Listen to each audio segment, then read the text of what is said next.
Botswana has historically exported high-quality range-fed beef to markets like the EU, UK, and South Africa. With fewer cattle, the country risks losing its place in global beef supply chains and may even be forced to import beef within 3 years if the trend continues. Now, to learn more about how we got here and what the solutions are, we are joined by Oabona Kgengwenyane. He's the Group MD at Innolead Consulting, Manenzo Farming, and Digital Gae Technologies, and he's also a podcast host.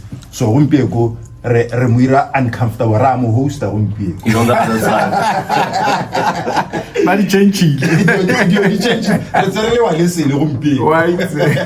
Good morning, sir. How are you feeling today? Good, 110%, my man. All is good, all is good, all is good. Tell us a bit about your podcast. When you start off conversations, what do you do? What do you say to ensure that guests stay relaxed and ready to talk? The podcast, Growth World Podcast, which we've received very positive feedback in terms of what it does in terms of national education on different matters, also even at Africa level. So relax, we usually start what I call the light moment or the fun moment, where you just, the guest and myself, we just share anything that makes you feel fun any time of the day, whatever. So that usually breaks the ice a little bit. So that really makes a big difference in terms, because we have a very relaxed setup, conversational type podcast. Where it's not like we had hard talk earlier, so it's not like hard talk. So but it's very insightful. It's very. Here's my light question. Hey, so right here, right now, what's the one thing you are proud of as a man, or I'm so proud that I achieved this? I think let's pick on the podcast. The podcast, I was speaking at the Kaka Farms Field Day this past weekend. So I stayed in Francistown. When I was just going outside to do some work by the garden waiting for the plane, two ladies said, Mr. Kgengwenyane. No, you are Growth World Podcast. Yes. We really, really appreciate the podcast. We have been so educated. You are truly impacting on our lives. So every man and woman has to live a purposeful life. And the purpose of Innolead, of all this, is to make impact, positive impact to lives in Botswana and Africa in general. And so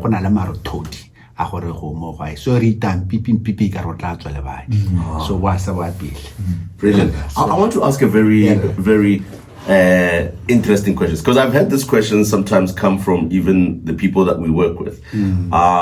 We do radio, but also we understand how the podcast space works. You are doing a podcast, and we always get asked, but what is the podcast space? Can it work in Botswana? Will it ever work in Botswana? What is your take on podcasts and how they can bring value, not only to the person watching, not only to the person listening, but I'm seeing a lot of brands and companies wanting to get into that space. How can one, as a brand, leverage that space? No, absolutely. I mean, unfortunately, Botswana is quite small, so we are not able to pull huge numbers. Like if you say, Steve Bartlett with his Diary of a CEO, which is now at over 10 million subscribers on it. So he's made, and as you said, once you have that level of exposure to millions of people who subscribe to your weekly podcast, I mean, that's a marketing, that's a huge brand thing. So you can see even when he starts on his podcast, he's got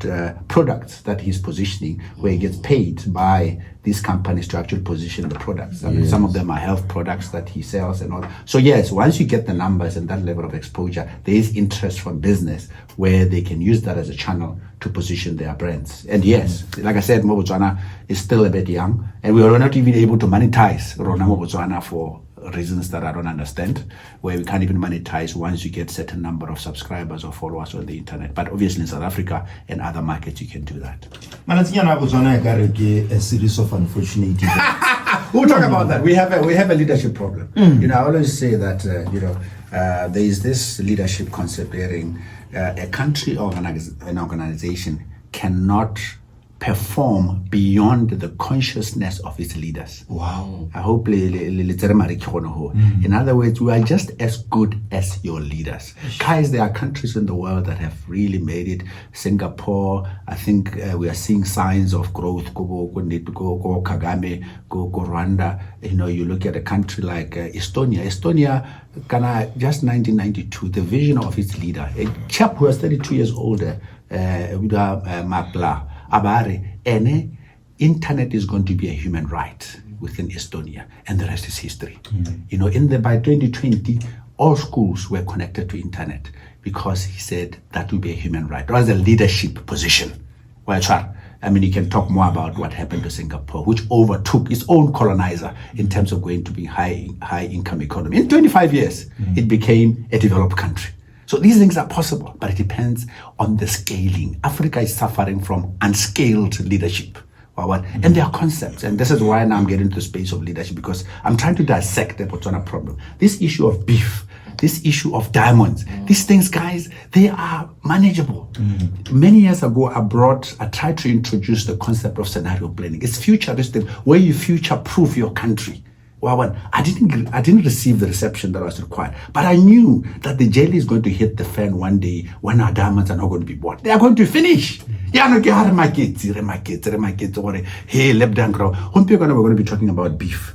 There is lab-grown beef. Are we going to be hit again in 10 years' time with the beef is not? When there is research and development, Africa, Botswana, we are refusing to innovate. We are refusing to put some of the money that we make from our process into innovation so that we future-proof. I can throw some statistics right now of how, as Africa, we are underperforming at global scale.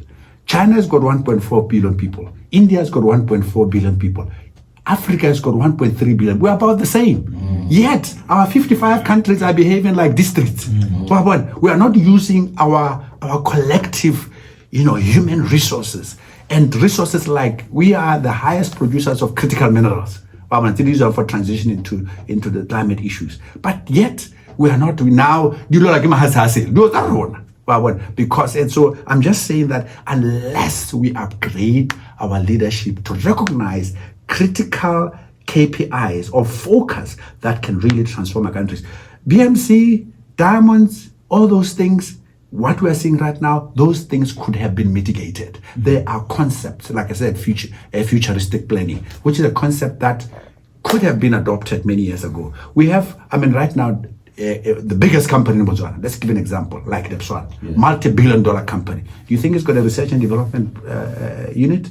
How can you have an organization of that size in the world, multi-billion-dollar company, without a research and development budget? It's never happened. Even our partners, Anglo, DBS.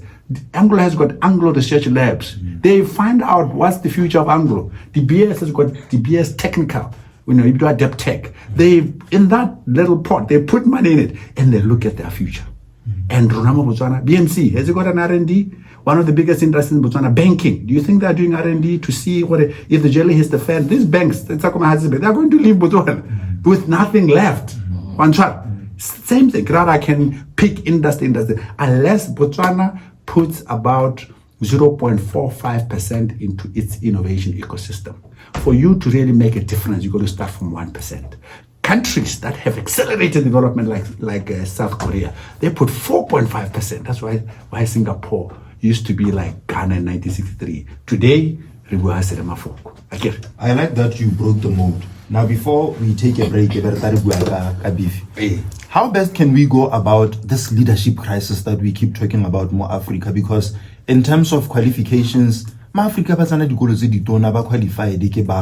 what's lacking? What should we do from grassroots level to ensure that we have a crop of leaders to pick from when the time comes? After our current president, who's in line to be president? That's a man worthy enough to lead our country. Based on political leadership, not necessarily the qualities you complained about. Education from a school, and Africans are very good at that. They love PhDs and doctorates and all those fancy things. How I go EU, doctorate, what? But has Africa moved with all those certificates? even when we tried to do some work in Botswana, bring a PhD. I said, no, I have done this work. I know how to do it. But there's this obsession with qualifications. But qualifications don't deliver stuff. It is what they call conscious leadership. This is the leadership from the heart where you feel for your people. That's why I'm saying we need to scale up our leadership. And sometimes people say, I have approached government with concepts of how to upscale our public service leaders, because we will not be able to scale things in Botswana unless we address leadership issues, whether private sector, whether political leadership, whether public service leadership. So that's a big problem that we have. So what are the causes of this decline? The poor grazing management, urbanization, the disease outbreak. But we are joined by an expert in studio, Oabona Kgengwenyane. He's the Group MD at Innolead Consulting, Manenzo Farming, to tell us more about what we can do to move forward as Botswana. Pride ya rona, beef ya rona, iska tloga ya re latlhegela ka gore ditamane ke tsele tsone ka re di a re phonyoga.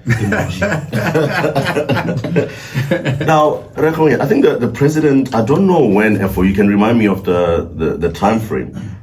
He said that we need to grow our head. I think it was at one of the Khotla meetings, to about 5 million, because right now we have a decline. Before we get into that, in terms of growing the head, is it feasible, or is it just talk? The current decline that we're seeing, what is the cause of it? No, thanks a lot, guys. I think I always start at the top end. Remember what I said. An organization or a country cannot perform at a higher level than the capability or the consciousness of its leaders. Yes. I think that's. I'm going to end there. I could go well with that quotation, because for me it's about leadership. We are where we are because of how we have mismanaged the cattle population. We are where we are. We're talking about diamonds because we've managed our diamond economy. Yes. So now this is what has happened with the and this is quite interesting, because Botswana has got, if not the tastiest piece of beef in the world. I mean, this has been so many times proven by people like Steve Harvey. I've had a visitor here 2 years ago from Silicon Valley. That's how tasty it is. Now, I'm an entrepreneur. How can you have a top product everybody loves in the world, but not able to sell it? You are not able to scale it. So that's already in marketing, we were I'm starting with the good news. Yes. The good news is we've got a fantastic high demand. South Africans, when they come here, even just across the border, they come here and they love. Some of the guys I know, that's how good our product is. Now, this is where we've really failed to capitalize on that. And it touches on what I talked about R&D. Now, the issue is, have we tried to unpack the IP behind the taste? Is it the grass? Is it what they eat? Is it the genetics? Is it what? In one of the podcasts where I interviewed us, and we actually go deeper into that. Once you got something that's good, you research it. Your academic institutions research it. Now in Botswana, we talk about things, but you don't go deep dive and see what exactly is this taste, so that you can duplicate it, you can scale it, and you can monetize it. Now, there are a couple of things that have led to this decline in numbers, from 3.5 million in 1978 to now hovering around 1.5 or 1.5 million, which is it's quite disastrous. Or we've been watching, not because I'm a farmer, so we've been seeing it. Every time there's a drought, Botswana's cattle population halves. So this is not news. The other thing is that we don't share data. I mean, people are like, but my kids, this is something that has been happening year on year. Yeah, this is not breaking news. This is not breaking news. Even during Remogai's time, every time I declare a network and you walk around you drive around Botswana when there's a drought, you see carcasses on the side of the road. And this issue, calving rate. Okay, calving rate,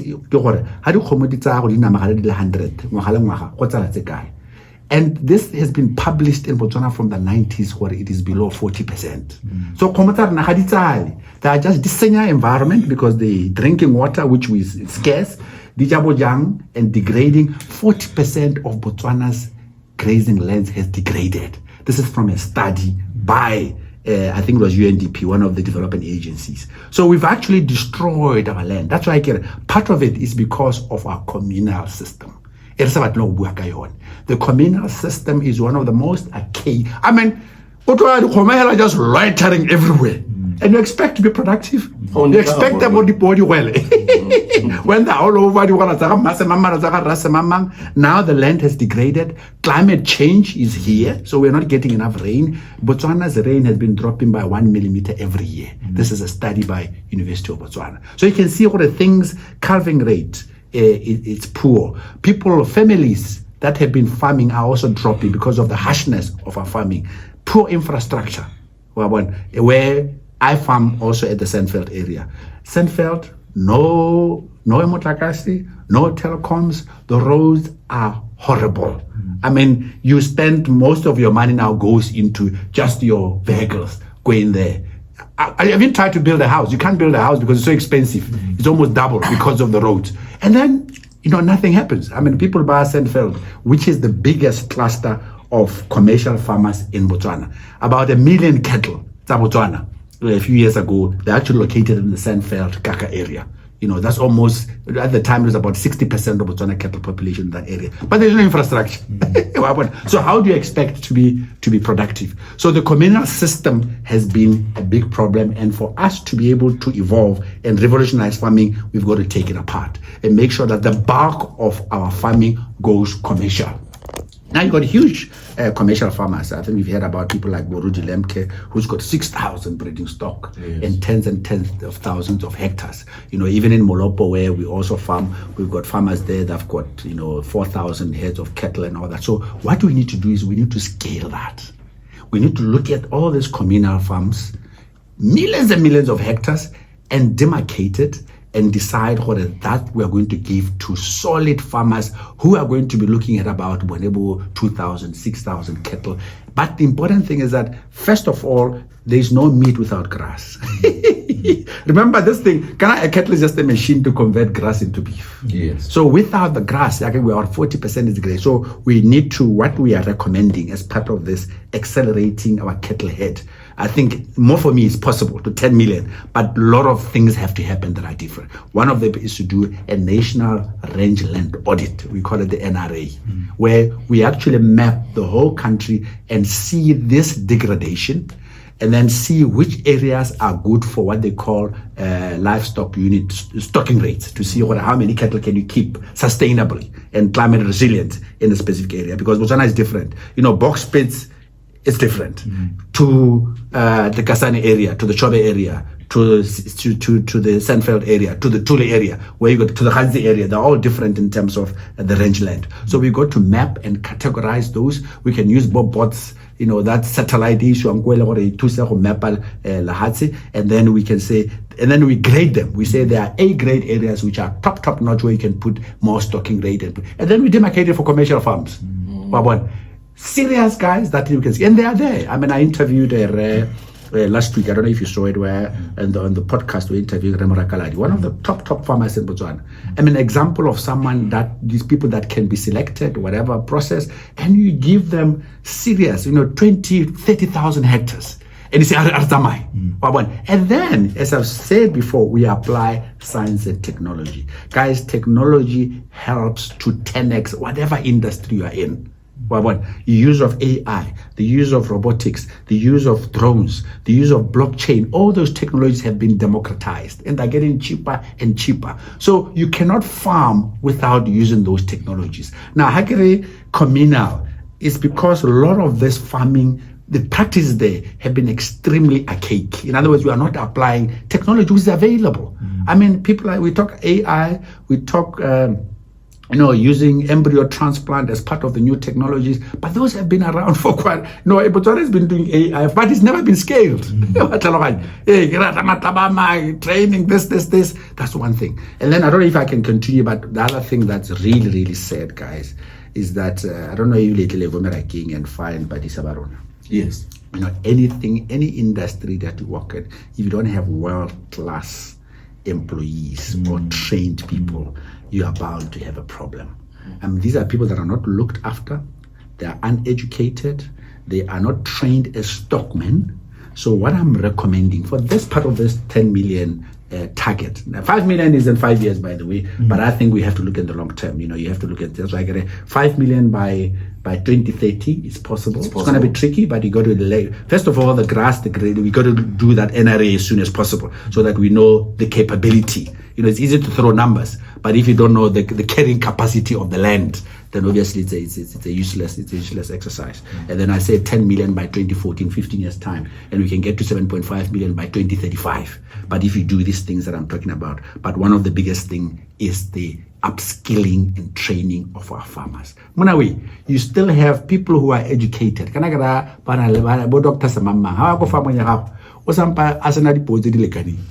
Basic knowledge you need to have a ratio of 1 bull to 25 cows, but you still have farmers that don't do that. So in other words, they are killing the environment, they are killing the water that we have, where something is, they are busy devouring the water and the grass but not producing, which is called productivity. So it is possible to increase our head. So Absolutely. R&D, clustering, what area is good for what, Exactly. and apply ourselves pretty much, and then upskill ourselves and upskill our farmers as well. What we got for? Where are we right now? Ole consultant. Are you seeing this with the concerned ministry? Have you seen the way the government plans to move forward? No, absolutely. Look, in April, I was invited to the Sandveld Association Farmers Day. I actually proposed this. I proposed to the 10 million cattle accelerated program, and I've said we got to structure it like at Innolead we do strategy and project management. In other words, you strategize, then you execute. So you have to package what you call a projectized manner. So actually we've got these sub projects. So a project is got sub projects. One of the sub projects are accelerating the cattle head. And one thing that I haven't talked about is that cattle head means you look at the genetics. We look at the right type of cattle and breed for Botswana. We've gotten very excited about these exotic breeds. Somebody bizan the Boss Taurus, your Simmental, your Charolais. Those cattle, are they right for our environment? Not all about data when I'm going to farms. Afrikaner. These are medium-sized cattle. They are more suitable for our environment. He had almost 200 cattle. And he could maintain it. But because we have gotten so excited about big frame cattle that when now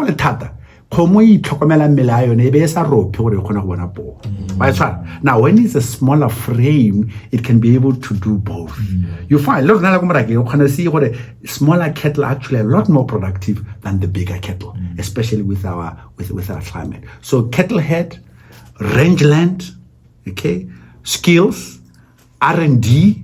You have to admire a country like South Africa when you go to what they call the Agricultural Research Council, where they focus research. How about the journals of South Africa and the magazines? It's all about research, improving yield in agriculture, improving calving rate. They've got a very intentional. In Botswana, you don't hear those things. You put out Ikae Buan, Ikae Nardi, and all that. So I'm hope those will also be resourced adequately to be able to deal with this problem. So yeah, as consultant, we've proposed to government.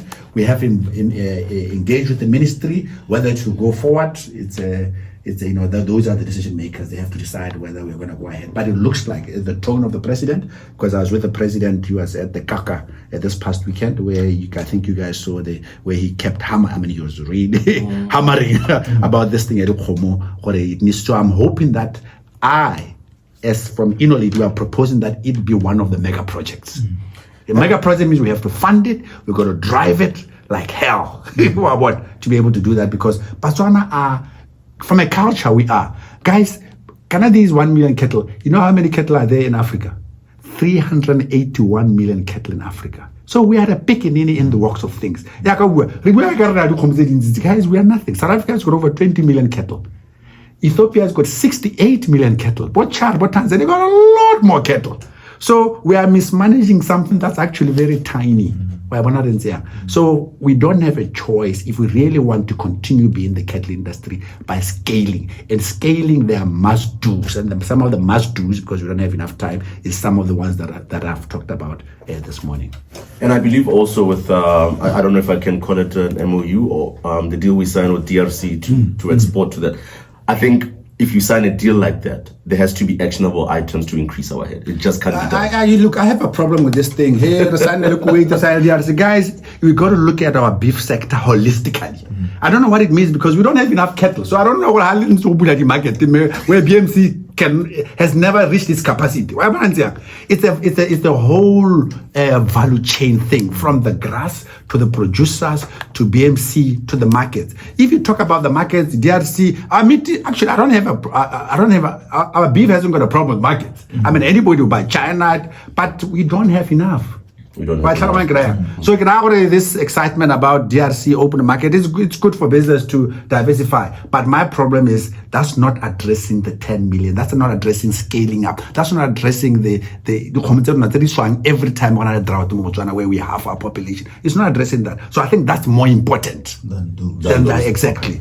And where can we find you for more information? Because I think from here moving onwards, education is of vital importance, and I believe your podcast can also help in that regard. Absolutely.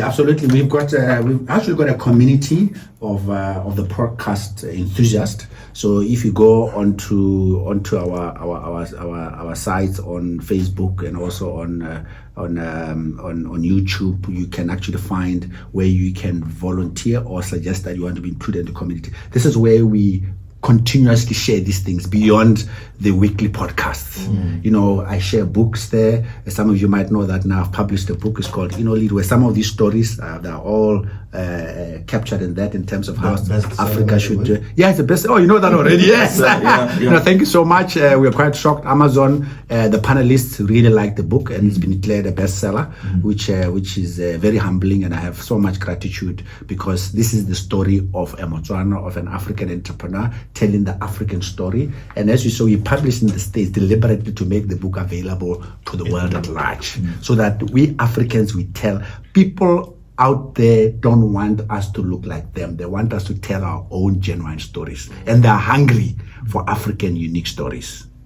So that is why I think the book managed to be a bestseller. And those platforms again, where we can find you online? Innolead, we're there, very active on Facebook, on LinkedIn, and then also on if I can share our Innolead at innoleadafrica.com. If you want to communicate with us, please feel free. In terms of any inquiry, anything that you want us to come and present, whether it's leadership, whether it's technology, exponential technology, what they can do to your business, but really we have a leadership problem. So right now I'm in a hot mood in terms of scaling leadership in Botswana and Africa, because I think that's something that when I'm 95 years old, then I can shake nicely in my 95-year-old chair.